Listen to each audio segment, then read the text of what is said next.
और इन दुष्ट इंद्रिय और पापी मन को दंड दो। ये ऐसे नहीं मानेंगे कि बार बार कसम खा लो, प्रार्थना कर लो, इनको दुलार कर लो, ये मान जाए। नहीं, दंड देना पड़ेगा। क्या दंड देना पड़ेगा? कहां है मन जिसको मारे? क्या दंड दे इंद्रिय और मन को? उपवास, मौन, एकांत सेवन, भारी दंड है। उपवास, मौन, एकांत सेवन, ये इंद्रिय मन के लिए भारी दंड है। अपने आप ठीक होना शुरू हो जाएंगे और जबरदस्ती नाम जप करवा। एक जिद्दी स्वभाव साधक का होना चाहिए, होता है। आप देखिए, एक तार, एक मंत्र को जपना शुरू कीजिए, एक नाम को, एक तार शुरू कीजिए, केवल 10 मिनट जांच कीजिए। 10 मिनट, हजारों जगह जा चुका होगा। 10 मिनट में हजारों जगह भागेगा। इस पर गुस्सा नहीं आती, अमर्ष नहीं आता, अमर्ष असहनशीलता नहीं भागने देंगे। बार बार इसके साथ लड़ाई लड़ो, क्षमा मत करो। दूसरों की छोटी सी गलती भी तुम क्षमा नहीं करते हो, अपनी पहाड़ के पहाड़ पाप को क्षमा कर रहे हो। ये बहुत बड़ी हानि है।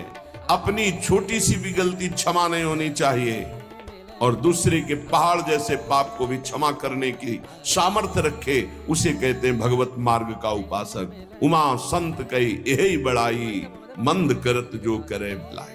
वो मंद कर रहा है, वो उसका भला। हमारी उल्टी चाल है, हम दूसरों के छिद्र राई जैसे दोष को पहाड़ जैसा देखते हैं और क्षमा नहीं करते, और अपने पहाड़ जैसे दोष को राई के समान भी नहीं मानते और क्षमा कर देते। ये बहुत बड़ी हानि का विषय है। साधक ऐसा नहीं होता है। कैसे तुम्हें बताएं? साधक का हृदय आग लग जाती है अगर कोई त्रुटि होती है।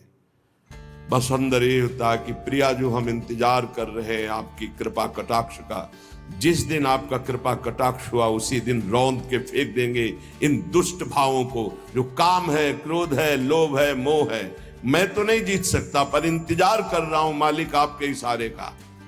जिस दिन आपका इशारा, आपका बल प्राप्त हो गया, इन दुष्टों को जो जन्म जन्मांतरों से घृणित कार्यों में मुझे परास्त करते चले आए हैं, इनका सर्वनाश कर दूंगा। इनका बीज भी नहीं रहने दूंगा, इनकी जड़ भी नहीं रहने दूंगा, वासना की जड़ उखाड़ दूंगा। उपासक अंदर ही अंदर अमर कह रहे, देखो, निघ्न दुष्टेन्द्रियाणि प्रसव मुदय भांच युद्धतामर्ष दंडई। जैसे कोई बलवान आदमी किसी महाबलवान के चक्कर में फंसकर दब गया हो, अब अंदर अंदर वो अमर्ष से भर रहा है कि एक बार मैं छूट पाऊं कि बस फिर इसका सर्वनाश कर दूंगा।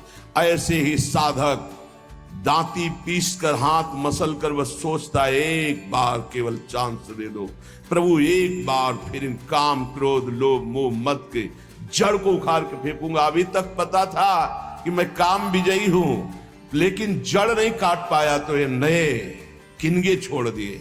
अब की किनगे नहीं काटेंगे, अब की जड़ उखाड़ करके फेंकेंगे। ये उपासक की वृत्ति, अमर्ष युद्धता। ऐसा अमर्ष में भर कर उद्योग करो, नष्ट कर दो इन विकारों को, क्योंकि बिना विकार नष्ट हुए देह भाव नहीं जाएगा। बिना देह भाव गए परमात्मा प्राप्ति नहीं होती। तद्रूपं चैव भूषादिकम अपि नितराम दूर दूरेण कुर्वन्। शरीर का श्रृंगार करना बंद करो यदि काम विजयी होना है तो, और शरीर के श्रृंगार को देखो मति। सुजस सुमति शुभगति शुभ नाना, सो पर नार लीलार गोसाई तजौ चौथ के चंद की नाई। जैसे चौथ के चंद्रमा को देखने से कलंक लग जाता है, यदि शुभ गति मति चाहते हो, अपना नाना प्रकार का शुभ चाहते हो, तो छोड़ दो पराई माता बहनों की तरफ गंदी दृष्टि से देखना। ये आद्या शक्ति के अंश स्वरूप आए, हमसे त्रुटि हो रही कि हम इन्हें भोग भाव से देख रहे, हमारी दुर्गति पक्की हो जाएगी।